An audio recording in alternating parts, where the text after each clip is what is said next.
कविता थपलियाल, सौदा आपका में आपका स्वागत है। कमोडिटी बाजार पे नजर डालने से पहले देख लेते हैं क्या है आज सौदा आपका में खास। सबसे पहले आज आपको बताएंगे सौदा आपका में जोरदार कमाई के तत्काल ट्रेड आइडियाज, एफएनओ बाजार में स्ट्रैटेजी आपको क्या अपनानी चाहिए ये बताएंगे आगे चलकर। साथ ही कैपिटल गुड्स सेक्टर पॉलिसी पर कैबिनेट की बैठक है। भेल और एलएनटी पर हमारी नजर बनी रहेगी। हेल्थ केयर ग्लोबल का आईपीओ आज खुला है तो ये बताएंगे आपको कि आप लगाएं पैसे या नहीं। साथ ही हलचल वाले शेयरों पर फटाफट सलाह भी आपको देंगे हमारे एक्सपर्ट से।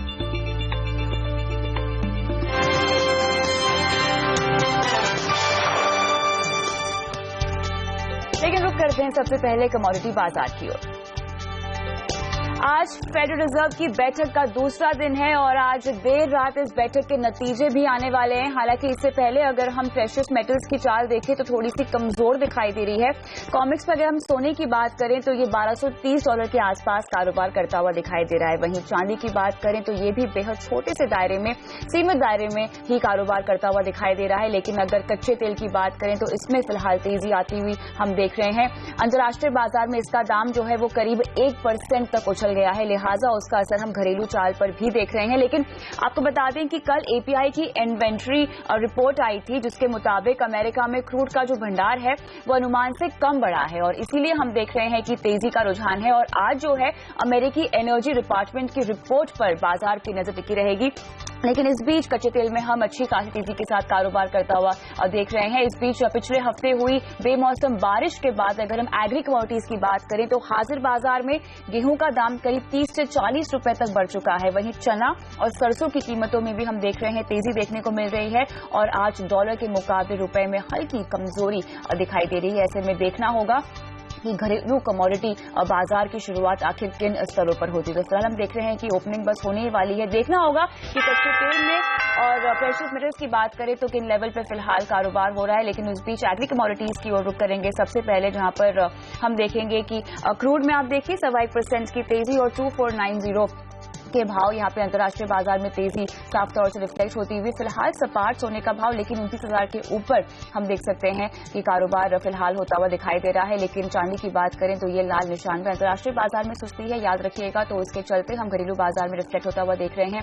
37,000 के ऊपर हालांकि कारोबार है लेकिन लाल निशान पे। वही नेचुरल गैस में आप देखिए 41% की गिरावट और 125 के लेवल जहां पर बाजार खुला है। बेस मेटल्स में अगर हम देखें तो कॉपर आधे % की कमजोरी के साथ 334 के लेवल पर। इसके आगे निकल में काफी सपाट लेकिन लाल निशान पे आज का बाजार शुरू होता हुआ 580 के लेवल्स। लेड में हालांकि हम देख रहे हैं कि हरे निशान में ओपनिंग हो रही है। बेस मेटल्स अभी तक काफी फ्लैट ही दिखाई दे रहे हैं, कॉपर को छोड़ के 120 का भाव लेड में। लेकिन जिंक में आप देखिए कि काफी सपाट लाल निशान पे ओपनिंग, 117 का भाव। एल्यूमिनियम हालांकि हम देख रहे हैं कि एक बार फिर से फ्लैट ओपनिंग लेकिन ग्रीन जोन में और 102 का भाव। एग्री कमोडिटीज की ओर रुख करें तो सोयाबीन में 1/4% की कमजोरी और 3662 का भाव जहां बाजार खुला है। वहीं सरसों में आप देख सकते हैं दबाव और 3918 का भाव लेकिन गिरावट काफी सीमित फिलहाल दिखाई दे रही है, 1% की कमजोरी। लेकिन चने की बात करें तो यहाँ पे काफी सपाट ओपनिंग होती हुई लाल निशान पे 4379 के वो लेवल्स। हल्दी में आप देखिए आधे % की कमजोरी पे बाजार खुला है और 9230 के लेवल्स हैं। लेकिन जीरे में हमने देखा कि फिलहाल हरे निशान पे ओपनिंग होती हुई 14,815 का ये भाव। चीनी आप देख सकते हैं काफी सपाट और 3286 के लेवल पर लाल निशान पे आज का बाजार फिलहाल खुलता हुआ दिखाई दे रहा है। तो ओवरऑल हम देख सकते हैं कि एग्री और नॉन एग्री मार्केट की ओपनिंग हो चुकी है। लेकिन ऐसे चलकर आगे आपको क्या रणनीति बनानी होगी आज के पूरे कारोबारी सत्र में, बताने के लिए हमारे साथ है IIFL के हितेश चंद और साथ ही Stable.com की दीपेन शाह। हितेश, गुड मॉर्निंग, स्वागत है आपका। सबसे पहले पूछना चाहूंगी कि फेड की जो बैठक है उसका आज अंतिम दिन है और ये बताएं मुझे, जिस भी तरह के बयान निकल कर आएंगे उसके बाद सोने में हम क्या और गिरावट देखेंगे? क्या फिलहाल इस गिरावट के चलते आपको लगता है कि खरीदारी का मौका है? देखिए, जो मैंने मंडे को बात की थी आपसे, मैं आई थिंक वही स्टांस अडॉप्ट कर रहा हूँ। I think I will prefer to stay on the sideline क्योंकि पॉलिसी स्टेटमेंट बहुत इंपॉर्टेंट रहेगा। अगर वो इंडिकेट करते हैं थोड़ा भी हॉकिशनेस करते हैं कि हम लोग ऐसा स्टेट करते हैं कि the sticking with the process of policy normalisation, तो हो सकता है गोल्ड प्रेशर में रहे। पर अगर ऐसा बताते हैं कि ग्लोबल रिपरकशंस है और प्रोबेबली जो हाइक करने वाले और डिले हो सकता है, ऐसा बात बताए तो गोल्ड तेजी आ सकती है। सकती है। पर टेक्निकली बात करें, क्योंकि जो रिसेंट तेजी गोल्ड में आई है वहां कहाँ ना कहाँ थोड़ा एक मॉडरेशन एक्सपेक्टेड है। हो सकता है कि गोल्ड वापस एक बार 1200 या 1180 के जो रेंज है वहां तक आए। तो we are expecting some moderation before actually resuming the overall broader momentum. Broader momentum तो हम यही है कि gold will reach to around $1400 before the end of June. तो मैं ये जो भी डिप आता है $30-40 का, वो पर्सपेक्टिव से एक अपॉर्चुनिटी देखूंगा to build on the longer position. But as far short term trading strategy concern, I think 400-500 या 700 रुपए की आपकी जो है डिप आ सकती है गोल्ड के अंदर। चांदी में क्या करना चाहिए फिर इन करंट लेवल्स पर? देखिए, चांदी ऑल्दो इंडस्ट्रियल मेटल भी है, पर ओवरऑल क्यूज गोल्ड से ही ले रहा है लास्ट 2.5 महीने से। जब गोल्ड में तेजी आती है तो चांदी रेप्लिकेट करता है, जो वीकनेस आती है वैसा ही रेप्लिकेट करता है। तो मुझे लगता है जो ट्रेंड गोल्ड में रहेगा वही चांदी में रिफ्लेक्ट करेगा, और शॉर्ट टर्म पर्सपेक्टिव से थोड़ी बहुत वीकनेस आ सकती है, पर broader perspective I think overall gold और सिल्वर दोनों बुलिश है।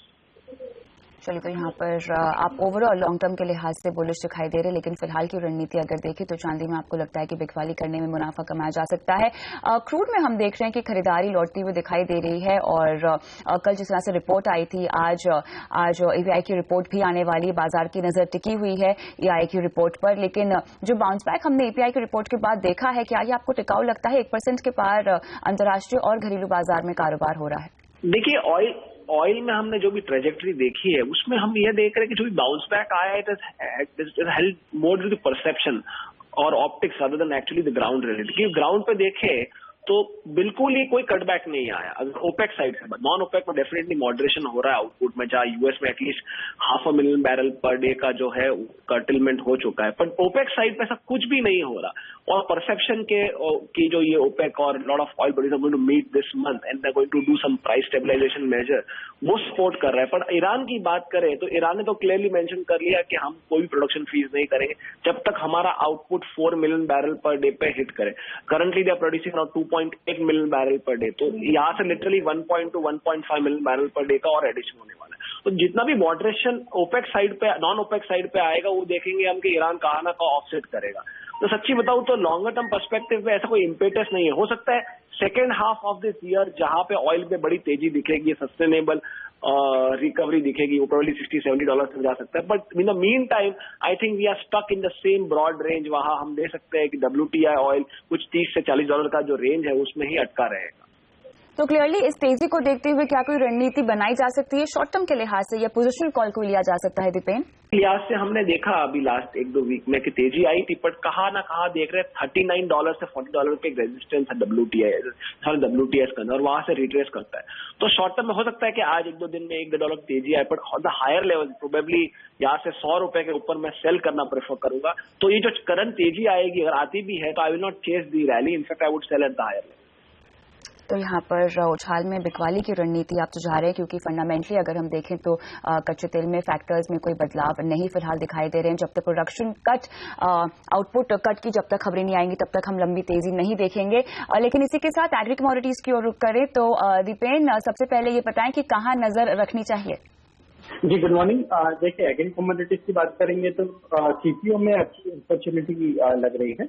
हमने अच्छा ब्रेकआउट देखा था, प्राइसेस सस्टेन भी कर रहे हैं। तो आई थिंक जो अभी ओपनिंग प्राइसेस है 508 के आसपास आप बाइंग करके चल सकते हैं। 499 का स्टॉप लॉस होगा, एंड ऑन दी अपसाइड आपको 535 के टारगेट देखने मिलेंगे, लेकिन कम से कम एक हफ्ते का टाइम दीजिएगा। 1-2 हफ्ते के लिए आप सीपीओ में खरीदारी की रणनीति सुझा रहे हैं और टारगेट होगा 535 का। दीपेन, यहाँ पर अगर मैं बेस मेटल्स पर थोड़ा सा फोकस करना चाहूँ तो ओवरऑल जो फिलहाल की ओपनिंग हम देख रहे हैं काफी सपाट हो रही है, कॉपर को छोड़कर, जहां पे हमने आधे % की गिरावट देखी है। आज के पूरे दिन के लिहाज से क्या कोई रणनीति बेस मेटल्स में आपको लगता है बनाई जा सकती है? जी, डेफिनेटली। हमने जो प्रॉफिट बुकिंग देखी है जो पिछले हफ्ते स्टार्ट हुई थी चाइना के एक्सपोर्ट्स के आंकड़े के बाद, वो कहीं ना कहीं ऐसा लग रहा है कि आज कंप्लीट हो जाएगी, और एफओएमसी के स्टेटमेंट के बाद कल से हमें एक बाउंस बैक देखने मिल सकता है। तो अगर लेवल्स के लिहाज से बात करें तो आई थिंक कॉपर 330 के आसपास आप बाइंग करके चल सकते हैं with a strict stop loss of 326, and on the upside आपको 340 to 342 के टारगेट्स देखने मिल सकते हैं। निकल आप 570 के रेंजेस में बाइंग कर सकते हैं। तो काफी अच्छी अपॉर्चुनिटीज हैं जो आज के ट्रेडिंग सेशन में आपको मिलेगी। चलिए, तो यहाँ पे कॉपर में और निकल में आप खरीदारी की रणनीति सुझा रहे हैं, जहां पर कॉपर में 330 का भाव होगा, 326 का आप लगाएंगे स्टॉप लॉस और 342 का आपको यहाँ पर टारगेट दिया जा रहा है। जहां तक निकल की बात है 570 के भाव पे आप खरीदारी कर सकते हैं। एग्री पैक की ओर अगर मैं रुख करना चाहूँ दीपेन, तो मुझे ये समझाइए पूरे मसाला पैक में किस कमोडिटी पर आप बुलिश हैं?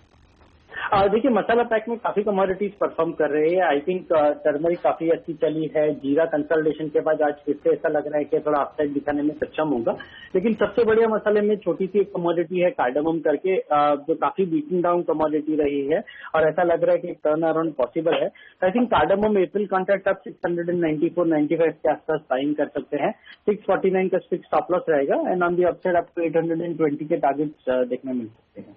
इलायची में आपको लगता है खरीदारी करने पे मुनाफा हो सकता है? गिरावट का इंतजार करें, 694 के लेवल पे खरीदारी करें, 729 का आपका टारगेट होगा। इसी के साथ हितेश आपका और दीपेन आपका बहुत बहुत शुक्रिया समय निकालकर अपनी राय दर्शकों को आज देने के लिए। और फिलहाल लेते हैं एक ब्रेक। आगे सौदा आपका में जोरदार कमाई का तत्काल ट्रेड आइडिया एक्शन वाले शेयरों पर हमसे बात करने के लिए आशीष लेकर आएंगे छोटे शेयर ऊंची छलांग। बने रहेंगे।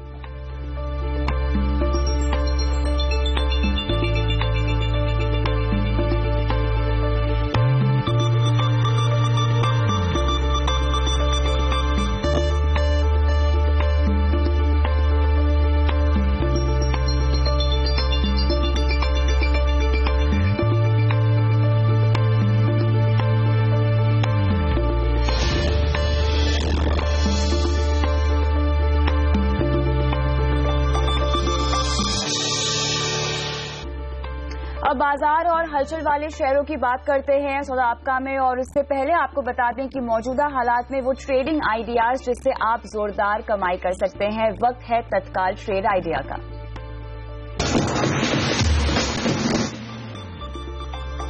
हेम सिक्योरिटीज के मनोज सचदेवा ने LIC हाउसिंग में बिकवाली की सलाह दी है। इस पर आप लगाएंगे स्टॉप लॉस 455 का और टारगेट आपको यहां दिया जा रहा है 435 का।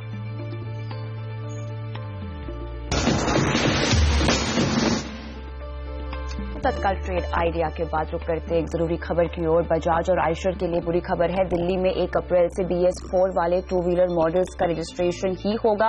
सरकार के इस फैसले से कंपनियों की BS3 मॉडल की बिक्री पर संकट मंडराने लगा है। इस मामले पर और जानकारी के लिए हमारे साथ अब जुड़ रहे हैं हमारे रिसर्च हेड आशीष वर्मा। आशीष, बताएं कितना बड़ा झटका ओवरऑल इन दोनों स्टॉक्स के साथ साथ 2 व्हीलर कंपनियों को? देखिए, दिल्ली का मार्केट तो वैसे ही ऑटो इंडस्ट्री के लिए एक दिक्कत की बात बन गया है। इससे पहले आपको याद होगा डीजल SUV से रजिस्ट्रेशन पर रोक लगा दी गई थी मार्च अंत तक, और अब 2 व्हीलर इंडस्ट्री के लिए एक बुरी खबर आती हुई। दिल्ली का जो ट्रांसपोर्ट डिपार्टमेंट है, कहा जा रहा है जितने तमाम नए मॉडल्स हैं 2 व्हीलर्स के जो कि भारत स्टेज 3 कंप्लायंट हैं एमिशन नॉर्म्स के लिहाज से, उनके रजिस्ट्रेशंस को परमिट नहीं कर रहा है। हमारे देश में ध्यान रखें, इस समय 2 व्हीलर्स के लिहाज से भारत स्टेज 3 नॉर्म्स चलते हैं और अगले महीने की शुरुआत से यानी कि 1 अप्रैल 2016 से हम भारत स्टेज 4 एमिशन नॉर्म्स की तरफ मूव करते हुए नजर आएंगे। और इंटरेस्टिंग है इस बीच में कि एग्जिस्टिंग मॉडल्स जो कि 31 मार्च से पहले अगर उन्हें परमिट कर दिया जाता है तो उनको फिर 1 साल का समय और मिलेगा, यानी कि 1 अप्रैल 2017 तक वो चाहें तो भारत स्टेज 4 नॉर्म्स कंप्लायंट होते हुए नजर आएंगे। तो दिक्कत की बात कि इस इंटरिम पीरियड में दिल्ली का पॉल्यूशन बोर्ड, दिल्ली के सरकार, दिल्ली का पॉल्यूशन डिपार्टमेंट हरी झंडी नहीं दिखा रहा है। इनफैक्ट दिल्ली गवर्नमेंट ने कोई ऑफिशियल ऑर्डर पास नहीं करा इस फ्रंट पे। इंडस्ट्री के पास कोई वैलिड रीजंस नहीं दिए गए। ऑर्गेनाइजेशन बॉडी जो CIM है उनका कहना है कि उन्होंने बातचीत करने की कोशिश करी, डिपार्टमेंट का कोई रिस्पॉन्स नहीं आ रहा है और कहा जा रहा है दिल्ली में रजिस्ट्रेशंस दिसंबर से पेंडिंग है। अब इसका इंपैक्ट कहां होगा? बजाज ऑटो की V15 लॉन्च हुई थी 150cc बाइक, उसको मंजूरी नहीं मिली है।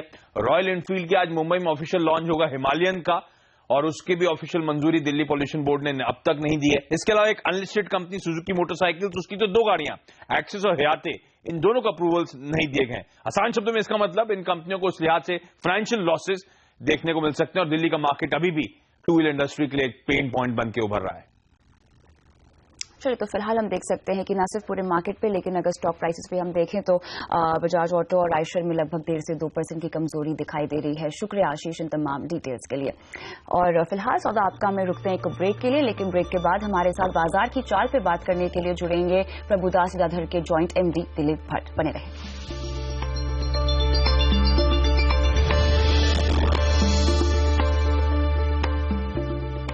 सौदा आपका में बाजार की चाल पे बात करने के लिए हमारे साथ अब जुड़ चुके हैं प्रभुदास लधाधर के joint MD Dilip Bhatt. Dilip ji, good morning, स्वागत है आपका CNBC आवाज पर।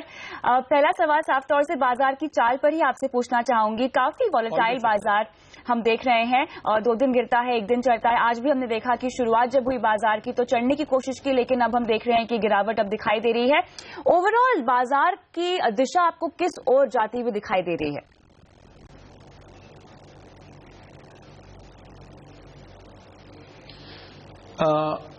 मुझे लगता है अभी भी ये मार्केट्स थोड़ा बहुत वॉलेटाइल जरूर रहेगा, और इसमें ये 2-3 बात जरूर सामने आती है कि एक तो अगर हम देखें कि इकोनॉमी जहां पर IIP अभी भी काफी वीक है, काफी एनेमिक है।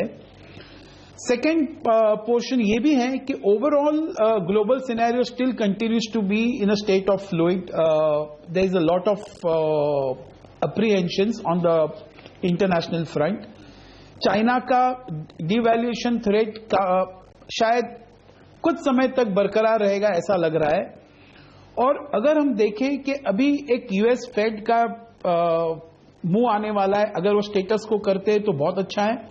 और उसके बाद हम देखें कि एक RBI से एक उम्मीद है कि रेट कट होने वाला है।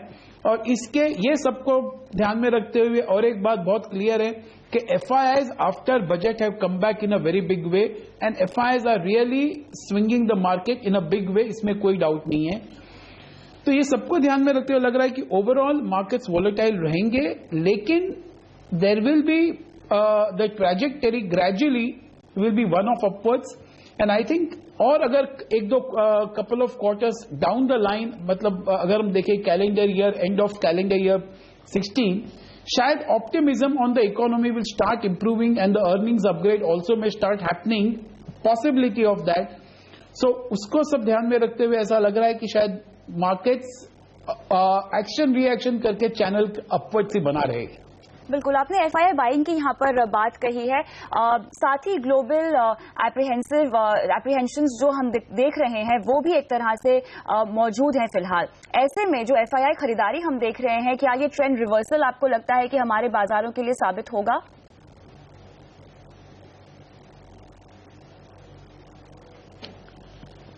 Sorry, can you just repeat that question please? मैं आपसे ये पूछना चाह रही हूँ कि एक तरफ तो ग्लोबल अर्जता है ही, उसके साथ साथ हमने FII बाइंग का भी ट्रेंड देखा है हमारे बाजार में, स्पेसिफिकली अगर मैं कहूँ तो 9 से 10 दिनों के दरमियान।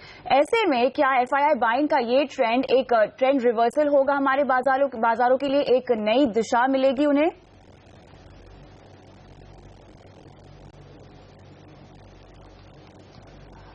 I'm very sorry, but I think your audio is still not very clear to me, so I'm not able to understand your question. बिल्कुल, फिर आपसे एक बार फिर से हम जुड़ने की कोशिश करेंगे, शायद कोई ऑडियो प्रॉब्लम हो रही है, लेकिन फिलहाल जो कहना है दिलीप भट्ट का वो यही है कि बाजार में वॉलेटिलिटी हमें जरूर दिखाई देगी, लेकिन आने वाले वक्त में चूंकि FII बाइंग हमें फिलहाल दिखाई दे रही है, तो उसके चलते बाजार की जो तेजी की रुझान है, खरीदारी की रुझान है, उसमें हम बढ़त देखेंगे। फिलहाल रुकते छोटे से ब्रेक के लिए, लेकिन चर्चा अभी भी जारी है।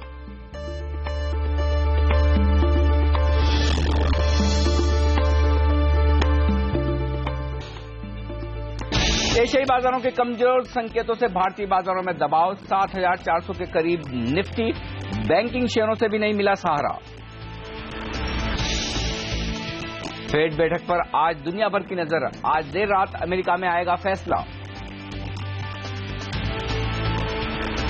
फार्मा सेक्टर के लिए आज भी कोई राहत नहीं, लुपिन, सन फार्मा, डॉक्टर रेड्डीज में आज भी दबाव जारी। CLSA के डाउनग्रेड के बाद आयशर मोटर्स का शेयर 2% नीचे, शेयर पर रॉयल एनफील्ड की पॉजिटिव खबरों का भी असर नहीं। 1 अप्रैल से दिल्ली में 2 व्हीलर मॉडल्स के लिए BS4 नियम जरूरी, बजाज ऑटो और आयशर मोटर्स के लिए बुरी खबर। और अब से कुछ ही देर बाद कैबिनेट की बैठक होगी शुरू। कैपिटल गुड्स सेक्टर को राहत देने पर हो सकती है बात।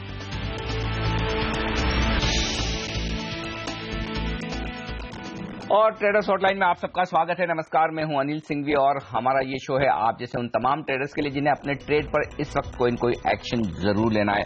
नोट करें हमारा टोल फ्री नंबर 1800209789 और चाहे तो आप हमें व्हाट्सएप मैसेज भी भेज सकते हैं और हमारा नंबर आपके सामने 7045220000 ये है इस वक्त जहां पर आप हमें मैसेज भेज सकते हैं। और बता दूं आपको आज वायदा कारोबार में कहां एक्शन है।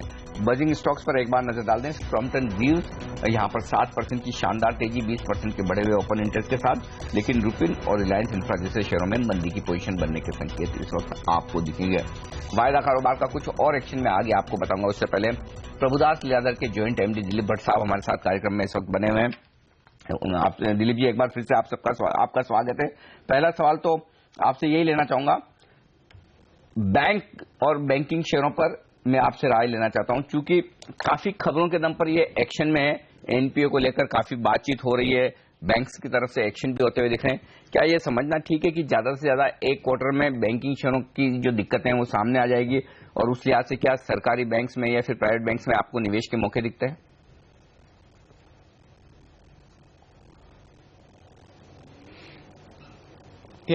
अनिल जी, मुझे लगता है कि अब बिल्कुल ये शायद ये एनपीए का जो इश्यू है, जो प्रॉब्लम है, वो अगले 1-2 क्वार्टर और चल सकता है। लेकिन अगर आपने देखा कि जिस तरह से प्राइसेस करेक्ट हुए हैं वो बहुत सिग्निफिकेंट है और बहुत डिस्प्रपोर्शनेट भी है। मुझे लगता है कि यहां से शायद दोस फियर्स अबाउट रिकैपिटलाइजेशन के बैंक्स के पास एडिक्वेट कैपिटल एडिक्वेसी रेशियो रहेगा नहीं रहेगा, वो सब प्रॉब्लम्स मुझे लगता है, और एनपीएस के प्रॉब्लम सब they are factor in the current prices. Maybe और थोड़ा बहुत यहां से घट सकता है, नॉट इम्पॉसिबल, अगले 2 क्वार्टर को अगर हम ले ले। लेकिन अगर उसके बाद देखें और जिस तरह से गवर्नमेंट क्लियर कट गाइडलाइंस कर रही है और जिस तरह से एक प्रोफेशनलिज्म ला रही है, मुझे लगता है काफी सारे स्टॉक्स में अच्छे वैल्यू दिखाई देने लगेंगे। But the time period should certainly B over a period of next 15 to 18 months। Okay, एक और सेक्टर जिसे बड़ा हम सेफ सिक्योर समझते थे वो था फार्मा का। दिलीप जी, अगर आप देखें तो लगातार ये सेक्टर बुरी खबरों की वजह से सुर्खियों में। पहले दिक्कतें सिर्फ छोटे मझोले शेयरों में थी, अब दिग्गज कंपनियों पर यूएस एफडीए की वार्निंग आ जाती है, इंस्पेक्शन आ जाते हैं और स्टॉक 10-15% ऐसे गिर जाते हैं एक ही दिन में, ओवरनाइट। ये बताएं सर, क्या सावधान रहने की जरूरत है छोटे निवेशकों को? उनके बस की बात नहीं इन शेयरों में निवेश करना, या फिर कोई दिक्कत नहीं है, छोटी मोटी दिक्कतें आती जाती रहेगी, खरीदना चाहिए जब भी इस तरह की तेज गिरावट हो?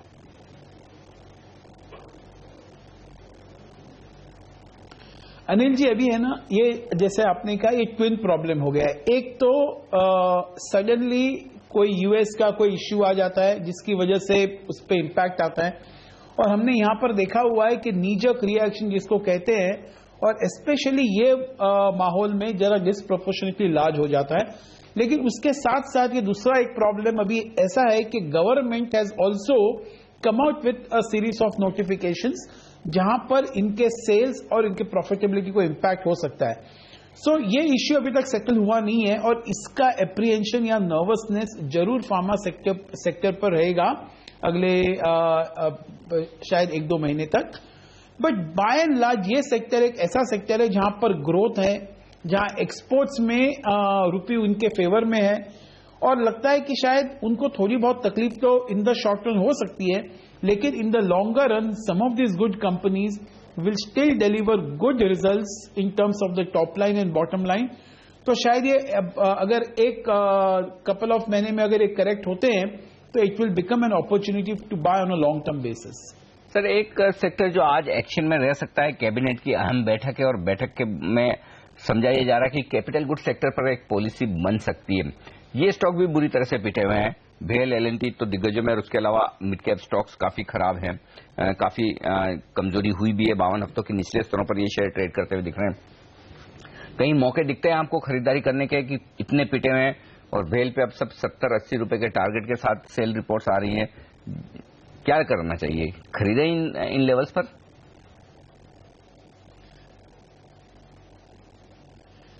देखिए, इस सेक्टर में अगर हम कैपिटल गुड्स को, लार्सन एंड टुब्रो को इस सेक्टर में इंक्लूड करें, क्योंकि वो कैपिटल गुड्स में, इंफ्रा स्पेस दोनों में है, उसके अलावा ऐसा कोई स्टॉक इमीडिएटली कोई नजर नहीं आता।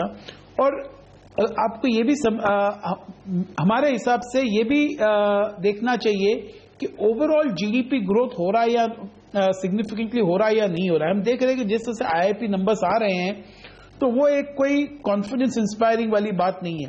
तो मुझे लगता है कि गवर्नमेंट शायद थोड़ा बहुत रिलीफ दे और but the real thing is whether they will do something to stimulate the growth in this particular sector.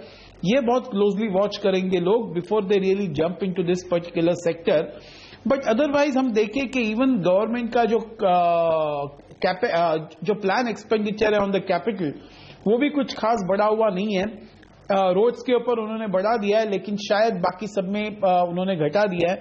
तो एक माहौल और एक वातावरण ऐसा है कि it is not very conducive for the growth of this particular sector. थोड़ा बहुत सेंटिमेंटली ऊपर जाए, लेकिन रियल स्टिमुलेशन ऑफ ग्रोथ है या नहीं, ये जरूर देखना चाहिए before you really take a position in this sector. Okay Dilip ji, बहुत बहुत शुक्रिया आपका हमारे लिए वक्त निकालने के लिए और बाजार और तमाम सेक्टर पर आज अपनी राय हमारे साथ शेयर करने के लिए। आगे बढ़ते और अब हमारे साथ कार्यक्रम में शामिल हो रहे हैं तकनीकी राय देने के लिए इक्विटी रश के सीईओ कुणाल सरावगी, और साथ ही वायदा कारोबार की रणनीति देने के लिए हमारे साथ नवनीत डागा भी कार्यक्रम में शामिल हो चुके हैं, इंडिया इन्फोलाइन के रिटेल डेरिवेटिव हेड। आप दोनों का स्वागत है सीएनबीसी आवाज पर। बताएं नवनीत, पहले आप निफ्टी पर अपनी राय। अनिल जी, बहुत ही रेंज बाउंड सेशंस देखने को मिल रहे हैं लास्ट 10 दिन से। निफ्टी ऑलमोस्ट 100 से 120 पॉइंट की रेंज में है, हाई लोस पे। बहुत ज्यादा तरीके नहीं है इस मार्केट्स को ट्रेड करने के, but for the time being जहां से निफ्टी रिवर्ट हुआ है 7550 was a very crucial zone. और इंटरेस्टिंगली वायदा कारोबार में अगर देखेंगे तो 7500 के कॉल ओपन इंटरेस्ट अभी भी शेड होते हुए नजर नहीं आ रहे, इवन मार्केट्स उसके ऊपर में ट्रेड करके आ चुका है। तो मुझे लग रहा है कि कंसोलिडेशन रहेगा, बट नीचे रिएक्शन थोड़ा सा रहना चाहिए, जिसके अंदर एक रिट्रेसमेंट देखने को मिल सकता है मार्केट्स में। तो मैं अभी फिलहाल फॉर एटलीस्ट नेक्स्ट 2 से 3 ट्रेडिंग सेशंस के लिए Nifty covered puts strategy suggest करूंगा निफ्टी के अंदर में, जहां पे निफ्टी फ्यूचर शॉर्ट करें समवे नियर टू 747580 की रेंज पे, और सामने उसको प्रोटेक्शन बाय करें, प्रोटेक्शन के लिए 7400 के पुट सेल करें। उसमें बेस्ट पार्ट ये है कि इवन मार्केट कंसोलिडेट करता है तो पुट के प्रीमियम डेफिनेटली रिड्यूस होंगे, because we are moving towards a fag end of the expiry. और अगर मार्केट नीचे आता है तो इवन डेल्टा मूव बहुत ज्यादा नहीं लगेगा।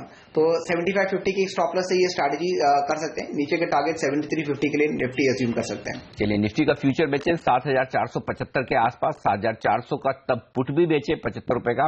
अगर 7400 7365 तक फिसलता है निफ्टी तो आप प्रॉफिट बुक करके निकल जाएं, 7550 पर स्टॉप लॉस रखें। लेकिन निफ्टी पर आपकी क्या राय है, कुणाल बताएं। देखिए अनिल जी, आज जरूर बाजार में आप कमजोरी देख रहे हैं और लगातार दूसरा दिन है कमजोरी का, लेकिन अगर आप चार्ट्स देखें तो मुझे उतने बेरिश चार्ट्स नजर नहीं आते हैं। और अगर आप ओवरऑल स्ट्रक्चर देखें विशेष रूप से बैंक निफ्टी का, तो वो भी बहुत ज्यादा नेगेटिव नहीं है। मेरी राय में बाजार को खरीदना चाहिए इन स्तरों पर, और एक स्टॉप लॉस जरूर संशोधित स्टॉप लॉस 7400 पर रखें, इन स्तरों पर खरीद करें। मुझे लगता है दोबारा से आपको 7550 देखने को मिलेगा। लेकिन हिदायत यह है कि इस पूरे पीरियड में आपको बहुत वॉलेटिलिटी देखने को मिल सकती है फेड के डिसीजन के बाद। तो मुझे लगता है कि कल वॉलेटाइल सेशन होगा, लेकिन 7550 के लेवल्स मुझे लगता है निफ्टी भी जल्द देखने को मिलेगा। ओके, ये है राय इस वक्त कुणाल की निफ्टी पर खरीदारी करने की। तो दोनों एक्सपर्ट्स की राय अलग अलग डायरेक्शन में निफ्टी पर शामिल करते हैं। दर्शकों को चलते हैं सीधे इंदौर, हमारे साथ है फोन लाइन पर इस वक्त मनीष। सर नमस्कार, पूछिए अपना सवाल। सर मेरे पास हीरो मोटोकॉर्प के 2950 वाली कॉल है, 12 रुपए 50 पैसा। 2950 के कॉल खरीदे हैं आपने 12.5 रुपए में हीरो मोटोकॉर्प के। नवनीत बताएं क्या करना चाहिए इन्हें? इस वक्त थोड़े मुनाफे में 19.5 रुपए के आसपास का भाव है इनका, तो प्रॉफिट में बैठे हैं। 2950 का है, 2900 का नहीं, 2950 का कॉल खरीदा है इन्होंने। नवनीत क्या राय है आपकी? पहले तो इसके अंदर में बहुत ही इलिक्विड काउंटर है इन टर्म्स ऑफ ऑप्शंस के अंदर में। 2950 की कॉल्स पे ओवरऑल ओपन इंटरेस्ट ही अगर 17-18 हजार क्वांटिटी का है, तो मेरे हिसाब से इनको अगर चांस मिलता है हीरो मोटर के अंदर में, तो इस कॉल्स के अंदर में एग्जिट करना ज्यादा बेटर सलाह रहेगी। बट लेवल्स अगर 2800 के ऊपर अगर चांस देता है हीरो मोटर, ऑलमोस्ट उसने चांस दिया था, तो लेवल समवे नियर टू 11.5 उनको अभी भी एग्जिट करके निकल जाना ज्यादा बेटर सलाह रहेगी, बिकॉज इसके अंदर में ऑप्शंस लिक्विडिटी इतनी ज्यादा नहीं है और back and of the expiry अगर मूव करते हैं तो इसके अंदर में टाइम वैल्यू भी काफी डीके होएगा। तो बेटर यही रहेगा कि इसको एग्जिट करके कोई दूसरी डेट पे ध्यान लगाएं। 11.5 रुपए का भाव है तो आप नुकसान में हैं, लेकिन नुकसान ज्यादा नहीं है। मनीष जी निकल जाएं, ज्यादा बेहतर होगा। आप 1 रुपए के नुकसान पर ही हैं। राय आपके लिए एग्जिट करने की यहां पर आती हुई दिख रही है। मुंबई से हमारे अगले दर्शक हमारे साथ है फोन लाइन पर। किशोर सर, पूछिए अपना सवाल। नमस्कार सर, मैंने ICICI बैंक 240 का कॉल बाय किया है 2.058 2 लाख। ICICI बैंक 240 का कॉल लिया है, 2 रुपए 5 पैसे 5 पैसे। ठीक है सर, पूछ लेते हैं क्या राय है यहाँ पर ICICI बैंक के फ्यूचर्स के लिहाज से स्टॉप लॉस और टारगेट अगर आप दे दें कुणाल, इनके लिए खरीदारी की है इन्होंने, तेजी की पोजीशन बनाई कॉल खरीद कर। देखिए मेरी राय में जी इस पर लॉन्ग पोजीशन पे आपको बने रहना चाहिए। स्टॉप लॉस 212 213 के रीजन में रखें और मुझे लगता है कि अगर बाजार में तेजी बनती है और जिस तरह की आउट परफॉर्मेंस बैंक निफ्टी में चल रही है आपको 235 240 के लेवल्स पे आते हुए दिख सकते हैं, तो लॉन्ग पोजीशन पे बने रहने के लिए। ओके, और बता दें आपको कि CNBC आवाज पर जल्द शुरू होने वाला है एडवाइजरी का सबसे बड़ा महासंग्राम। देखिए मार्केट एक्सपर्ट्स के इस महामुकाबले में कौन होगा प्रो एडवाइजरी चैंपियनशिप सीजन 1 का विजेता, किसे मिलेगा इंडिया का बेस्ट एनालिस्ट का खिताब। जानने के लिए डाउनलोड करें advisoryMandi.com मोबाइल ऐप। अब आपके पास भी है मौका एक दर्शक के तौर पर 8 लाख रुपए तक के इनाम जीतने का। जानने के लिए आपको advisoryMandi.com मोबाइल ऐप को डाउनलोड करना होगा और दर्शकों को भी रजिस्ट्रेशन करवाना होगा। और बता दें आपको कि रजिस्ट्रेशन नंबर जो सेबी से मिलता है वो सिर्फ एडवाइजर्स के लिए जरूरी है, दर्शकों के लिए नहीं। आप सिर्फ साइट पर जाकर मोबाइल ऐप डाउनलोड करें और रजिस्ट्रेशन करवाएं।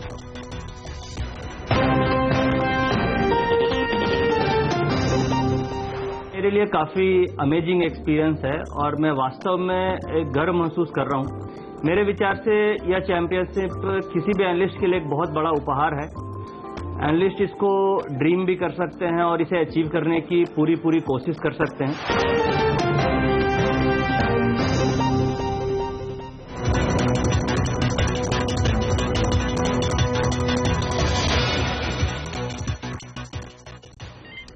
और चलेंगे पुणे, वहां से हमारी अगली दर्शक हमारे साथ इस वक्त फोन लाइन पर सारिका जी, गुड मॉर्निंग, पूछिए अपना सवाल। जी मेरे पास ONGC का कॉल है 215 का @0.88। क्या प्राइस मिली है? 4 रुपए 80 पैसे में। जी 4 रुपए 80 पैसे में। ओके, चलिए आपके लिए राय लेते हैं। ONGC का 215 का कॉल 4 रुपए 80 पैसे में इन्होंने खरीदा है, नुकसान में है, 2 रुपए 15 पैसे इस वक्त दाम चल रहा है।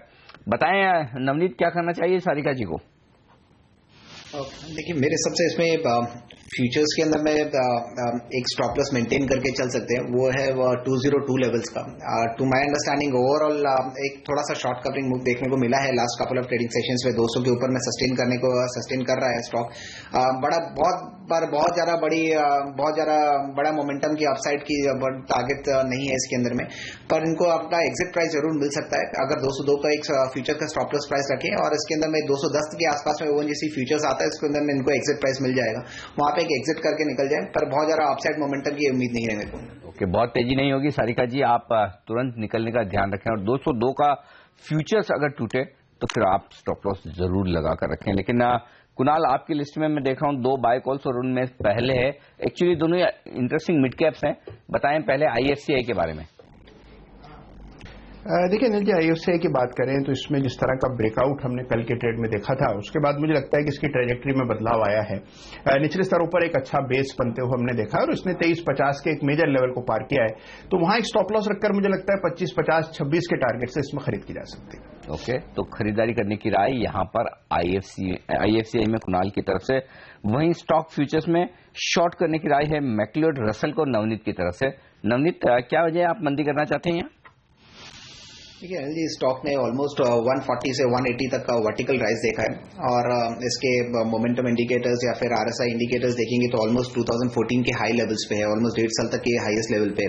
एक स्टॉक के अंदर में अपसाइड रेजिस्टेंस है 180 से 184 के रेंज पे, वहां के आसपास का एक स्टॉप लॉस मेंटेन करूंगा मैं, 122 का एक स्टॉप लॉस मेंटेन करूंगा। रिस्क रिवॉर्ड काफी फेवरेबल है to go short from here on, और इसके अंदर हल्का सा एक शॉर्ट बिल्डअप भी देखने को मिल रहा है वो आज के ट्रेडिंग सेशंस पे, तो it's a first preliminary sign जहां पे स्टॉक में वीकनेस आ सकती है। तो इसके अंदर अभी भी रिस्क रिवॉर्ड फेवरेबल है, 182 के स्टॉप लॉस से शॉर्ट ट्रेड करें, 165 तक के टारगेट्स इमीडिएट लेवल्स पे आ सकते हैं इसके अंदर। ओके, ये है राय इस वक्त आपके लिए मैकले और रसल में शॉर्ट करने की कुछ और बेहतरीन स्टॉक फ्यूचर्स हैं हमारे दोनों एक्सपर्ट्स की तरफ से, वो मैं आपको बताऊंगा। लेकिन उससे पहले चंडीगढ़ से हमारे दर्शक नमन है इस वक्त हमारे साथ फोन लाइन पर। नमन, बताइए क्या ट्रेड लिया आपने या क्या ट्रेड लेना चाहते हैं?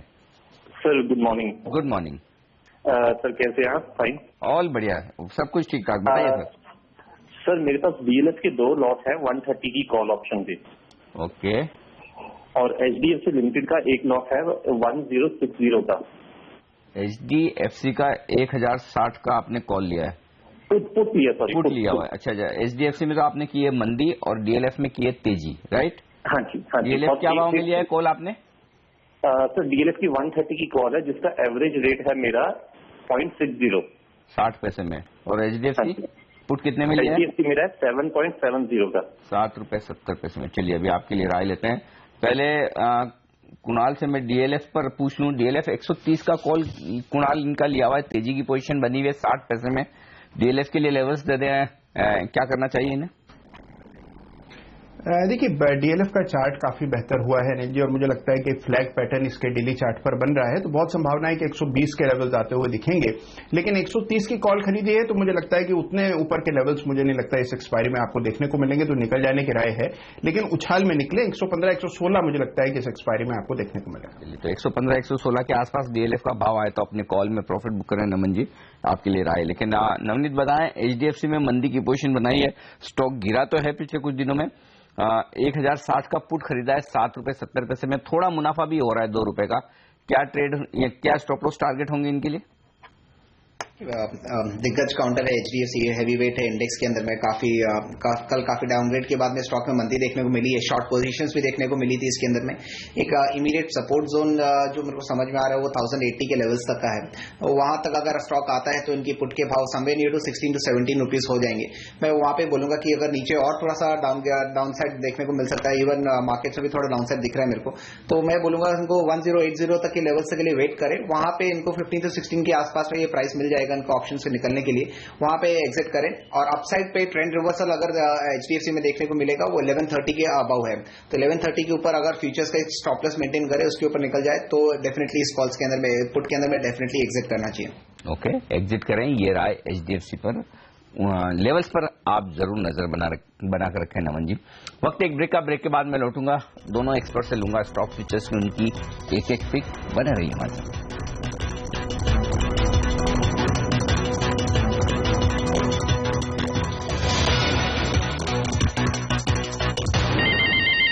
और लेते हैं हमारे दोनों एक्सपर्ट्स की पिक्स। और कुणाल ने IFCI के साथ मैरिको में खरीदारी करने की राय दी है, बताएं कुणाल। देखिए अनिल जी, मैरिको के चार्ट को आप देखें तो आज और कल हमने इसमें बड़ा करेक्शन देखा है, लेकिन ट्रेजेक्ट्री बहुत पॉजिटिव है। तो इन स्तरों पर मुझे लगता है कि 1-1.5 रुपए का एक छोटा सा स्टॉप लॉस रखें तो मुझे लगता है 245 250 के लेवल्स आते हुए दिखेंगे, इन स्तरों पर खरीद के राय। 2% ऊपर है सन टीवी और खरीदने की राय है नवनीत की तरफ से। क्या टारगेट्स है इसके लिए बताएं? वीक मार्केट्स के अंदर में स्टॉक काफी आउट परफॉर्म कर रहा है। अभी भी इसके अंदर में एक लॉन्ग ओपन इंटरेस्ट बिल्डअप होते हुए दिख रहा है। चार्ट्स में भी कंसोलिडेशन के बाद एक ब्रेकआउट आता हुआ दिख रहा है। मेरे को ऊपर के लेवल समवेयर ये 362 से 364 की रेंज पे एंट्री प्राइस लेनी चाहिए इसके अंदर में, और नीचे में एक 354 का एक स्ट्रिक्ट स्टॉप लॉस मेंटेन करके चले। अपसाइड पे 380 तक के टारगेट्स देखने को मिल सकते हैं नेक्स्ट 3 से 4 दिन में। ओके, तो ये है राय सन टीवी पर खरीदारी करने के लिए। आज से दोनों एक्सपर्ट से विदा लेने का वक्त है। बहुत बहुत शुक्रिया आपका कुणाल और साथ ही नवनीत हमारे लिए वक्त निकालने के लिए। और ट्रेडर्स हॉटलाइन में आज के लिए इतना ही। एक ब्रेक का वक्त है और ब्रेक के बाद लेकर आएंगे आपके लिए शेयरों पर फटाफट सलाह। सौदा आपका जारी रहेगा। कविता थपलियाल हमारे साथ जुड़ेंगे और उनके साथ होंगे रजत बोस इस छोटे से ब्रेक के बाद।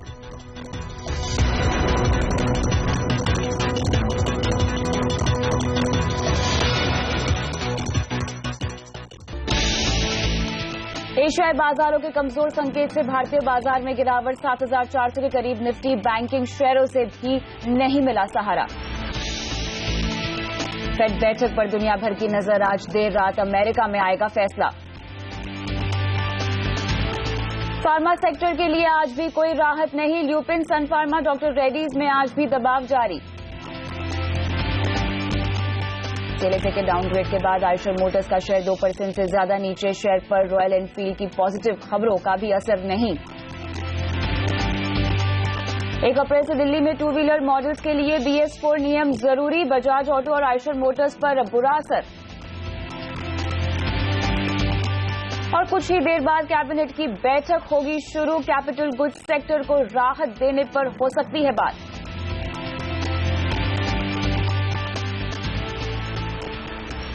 और यहां पर आपका में रुख करते हैं बाजार की ओर, देखते हैं बाजार की चाल किस ओर जा रही है। सीमित दायरे में गिरावट के साथ हम देख रहे हैं आधे % तक की गिरावट के साथ निफ्टी और सेंसेक्स में कारोबार होता हुआ दिखाई दे रहा है, लेकिन मिड कैप इंडेक्स यहां पर हम देख रहे हैं क्लोज टू 1% की कमजोरी के साथ कारोबार करता हुआ फिलहाल दिखाई दे रहा है। और बैंक निफ्टी भी हम देख सकते हैं कि अभी के सत्र में कोई सपोर्ट फिलहाल नहीं दिखाई दे रहा है। स्मॉल कैप इंडेक्स में भी आप देख सकते हैं गिरावट है, वहीं बैंक निफ्टी में सीमित दायरे में, लेकिन यहां पर भी 1/4% की गिरावट फिलहाल दर्ज होती हुई हमें दिखाई दे रही है। आगे बढ़ते हैं और अब आपके सवालों के जवाब देने के लिए हमारे साथ शो में जुड़ रहे हैं rajatKBose.com के रजत बोस। गुड मॉर्निंग रजत, स्वागत है आपका। यहां पर बाजार की चाल पे आपकी राय में लेना चाहूंगी। जिस तरह से शुरुआत में हमने देखा कि बाजार ने चढ़ने की कोशिश की थी, लेकिन ऐसा हुआ नहीं, गिरावट अब आधे % तक की दिखाई दे रही है। मिड कैप हालांकि ज्यादा टूटा हुआ है। आज के सत्र में आपको बाजार की दिशा किस लेवल्स पर जाते हुए दिखाई दे रही है? देखिए, पहले तो ये बात बोलना चाहिए कि बाजार का आज के दिन जब 7,458 के नीचे ट्रेड करने लगे तो उसी में वो एक वीकनेस का सिग्नल दिया है। इस वीकनेस में देखना चाहिए कि 7,410 से लेकर 7,395 की जो अहम सपोर्ट मैं मानता हूँ, उसी रेंज पे जाके फिर निफ्टी क्या बिहेव करता है, उसको अगर तोड़ देता है तो 7,367 7367 से लेके 7350 का जो सपोर्ट जोन है उसी को भी टेस्ट करेगा, ऐसे ही लग रहा है। अभी आज के दिन मैं यही कहना चाहूंगा, कोई कारण से अगर आपको एक छोटी सी रैली मिल भी जाए तो उसी में खरीदारी की जगह जब रैली खत्म होता है तो वहां पे बिकवाली करना चाहिए, क्योंकि निफ्टी ड्रिफ्टिंग डाउन पैटर्न ही दिखा रहा है और नीचे ही जाएगा। आईटीसी और कुछ काउंटर्स जो इसको पकड़ के रखा है वो पकड़ के रख सकता है, लेकिन दूसरी जगह पे वीकनेस के कारण ये नीचे की तरफ जाएगा, ऐसे ही समझ में आ रहा है। जहां तक बैंक निफ्टी का सवाल है, वो इन दो इंडेक्स में बैंक निफ्टी थोड़ा सा बेहतर सिचुएशन पे था, लेकिन जबकि वो 15,300 के नीचे ट्रेड कर रहे हैं। अभी यही देखना पड़ेगा कि 15,280 से लेकर 15,250 का स्तर अगर वो तोड़ देते हैं कि नहीं। अगर तोड़ देते हैं तो 100 से 150 पॉइंट और भी जाने की रास्ता तैयार हो जाएगा। और बैंक निफ्टी में भी जब तक आप 15,300 से 15,500 का स्तर ठीक से पार नहीं करता है, तब तक उम्मीद मत रखिए कि ऊपर की तरफ मूवमेंट होगा। फिलहाल मुझको लगता है कि करेक्शन का माहौल जो चालू हुआ है वो बरकरार रहेगा। ऊपर की तरफ में कोई भी रैली हो तो सेलिंग ज्यादा दिखाई देगा।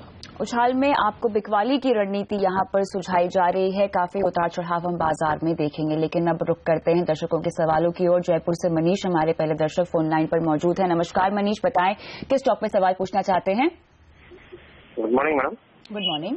सुजलॉन बाई क्या हुआ 5,000 एट द रेट ऑफ 15।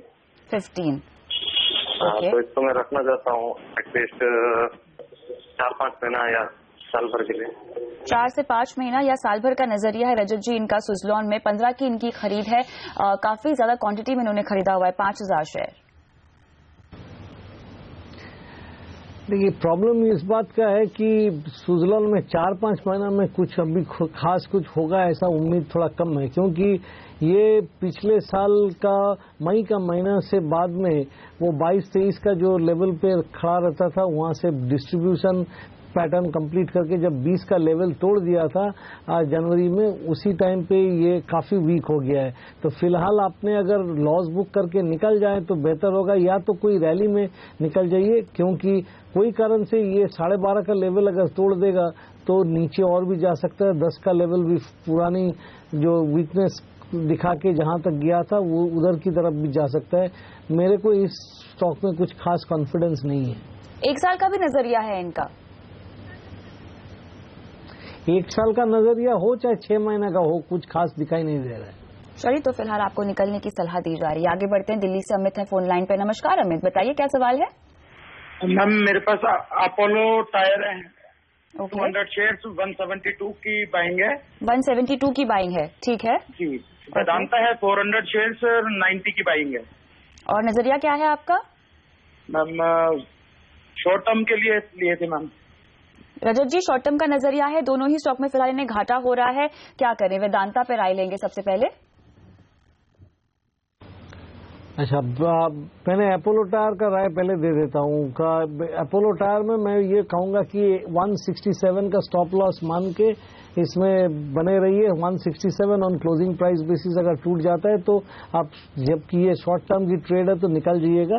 जहाँ तक वेदांत का सवाल है, मैं यही कहना चाहूँगा कि अभी इस भाव में आप अगर पकड़ के रख सकते हैं, ये सिर्फ छोटी अवधि के लिए नहीं सोच के, तो आपको नफा होने की काफी अच्छी संभावना है। ऊपर में 85 से 87 तक मिल सकता है, लेकिन फिलहाल थोड़ी सी वीकनेस है। बट हम ये सलाह दूंगा कि होल्ड करके रखिए। दोनों ही स्टॉक में फिलहाल आपको होल्ड करने की सलाह दी जा रही है। लुधियाना से धर्मेंद्र आप फोन लाइन पर है। नमस्कार धर्मेंद्र जी, बताएं क्या सवाल है। धर्मेंद्र जी, आपको मेरी आवाज आ रही है? इनका सवाल लेकिन हमारे पास है। और रजत जी, इन्होंने भेल में लंबी अवधि के निवेश की रणनीति बनाने पर सलाह मांगी है। जिस तरह से कैपिटल गुड्स सेक्टर के लिए आज बैठक भी होने वाली है कैबिनेट की, और खास ऐलानों की हम उम्मीद भी कर रहे हैं। इस बात को ध्यान में रखते हुए लंबी अवधि का नजरिया हो तो भेल आपको सिलेक्शन वाइज कैसा लगता है? देखिए, अगर लंबी अवधि का नजरिया हो तो मैं बोलूंगा कि इस लेवल पे खरीदारी कीजिए और बैठे रहिए। कोई टारगेट मत मांगिए, क्योंकि लंबी अवधि का टारगेट अभी देना मुश्किल है, क्योंकि भाई ये काउंटर जो था डाउन ट्रेंड में था। फिलहाल टारगेट देना मुश्किल है। 200 डे मूविंग एवरेज अभी इसका 175 के आसपास है। और अभी फिलहाल अगर आपको सोचना है कि हमारा लॉन्ग टर्म में कितना चलेगा, तो उसी लेवल को ध्यान पे रखिए और खरीदारी करना है। अभी खरीदारी कीजिए, थोड़ी सी डिप आए तो भी खरीदारी कीजिए, लेकिन लंबी अवधि, आप जो लंबी अवधि बोला है उसका आपने टाइम लिमिट नहीं दिया है। मैं मानता हूं कि एटलीस्ट 3 साल आप इसमें बने रहेंगे। चलिए, तो फिलहाल आप फिलहाल के लेवल से भी खरीदारी कर सकते हैं और चाहे तो और गिरावट पर भी एंट्री ले सकते हैं भेल में। प्रतापगढ़ से शैलेंद्र हमारे साथ फोन लाइन पर है। नमस्कार। नमस्कार मैडम, पूछिए क्या सवाल है। मैडम, स्टेट बैंक लिया है 2000 शेयर। ओके। 186। ठीक है। लॉन्ग टर्म इसको रखना चाहते हैं 3 से 5 साल। 3 से 5 साल का नजरिया है लंबी अवधि का। जी हाँ।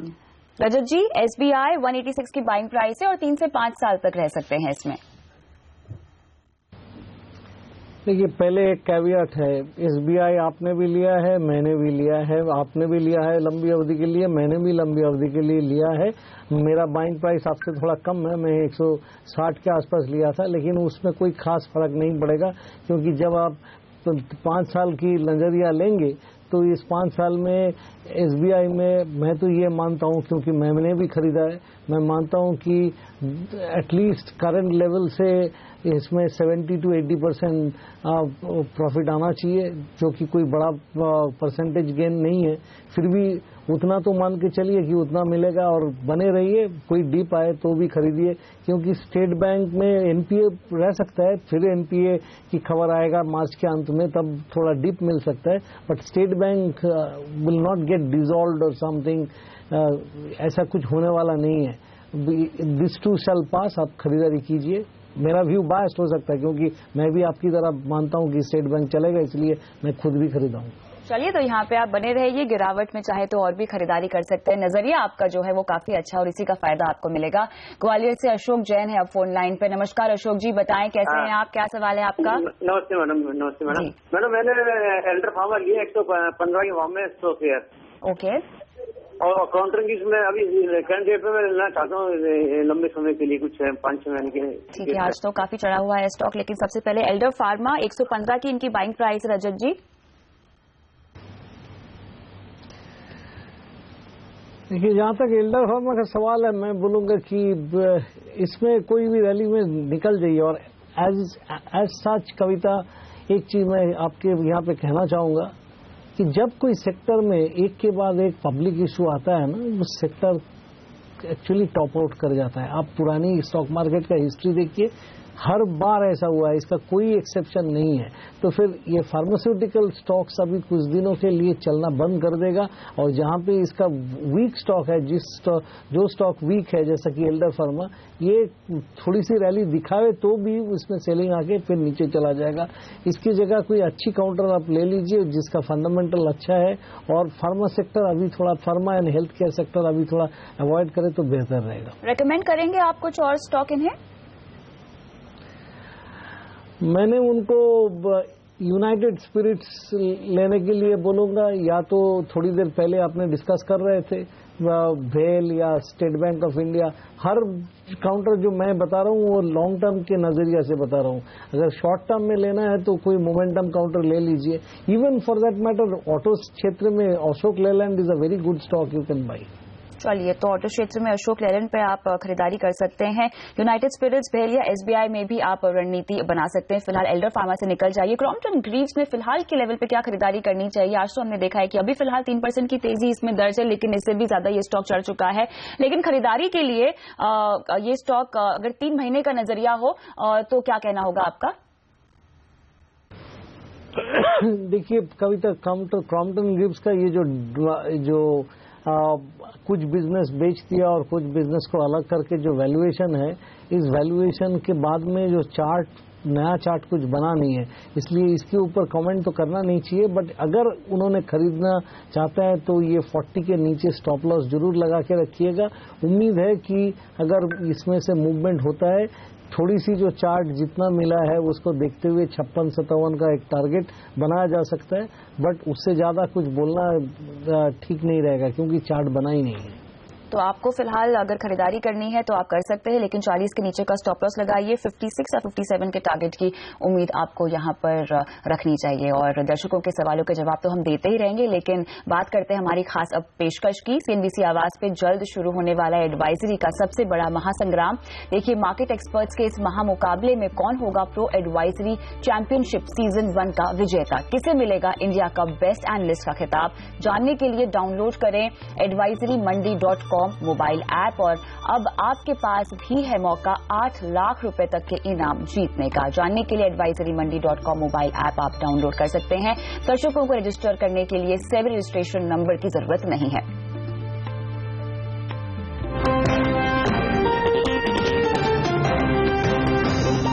प्रो एडवाइजरी चैंपियनशिप के कारण मेरे हिसाब से ऑडियंस को बहुत फायदा होगा, क्योंकि बहुत सारी स्ट्रैटेजीज ऑडियंस को मालूम चलेगी कि कौन सी स्ट्रैटेजी चलती है, कौन सी स्ट्रैटेजी मुझे नहीं करनी है। तो मेरे हिसाब से सीएनबीसी आवाज का बहुत ही अच्छा इनिशिएटिव है और ये बहुत आगे लेके जाएगा ऑडियंस को।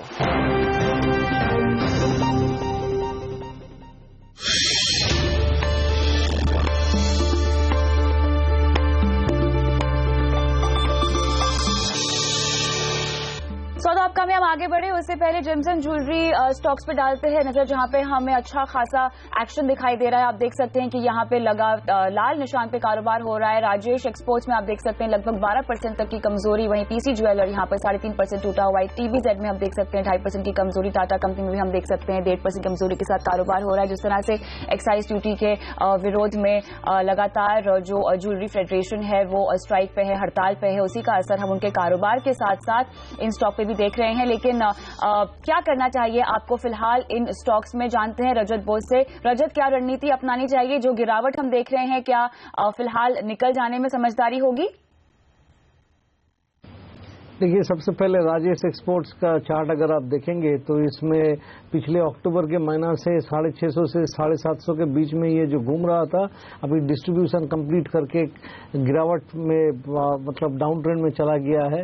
और जैसे कि फाइनेंस मिनिस्टर्स ने भी उन्होंने खुलासा कर दिया कि उन्होंने इसमें कोई अपना जो उनका जो नजरिया है वो चेंज नहीं करेंगे एक्साइज ड्यूटी के ऊपर। तो that is a negative news and सभी स्टॉक में थोड़ी सी वीकनेस दिखाई दे रहा है।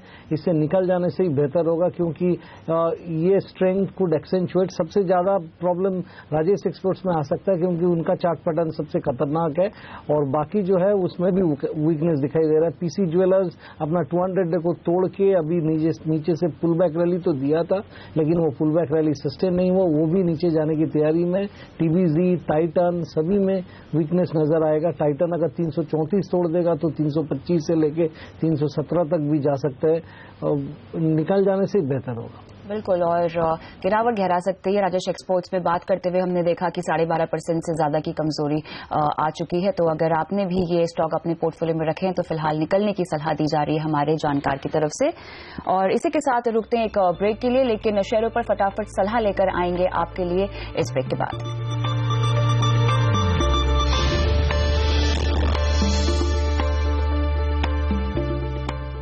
बात करते हैं हमारे खास कॉन्टेस्ट की। सीएनबीसी आवाज पे चल रहा है आईटीएल का वर्चुअल बीटीएसटी कॉन्टेस्ट और इस कॉन्टेस्ट में भाग लेने के लिए आपको www.itlT20.com वेबसाइट पर रजिस्टर करना होगा।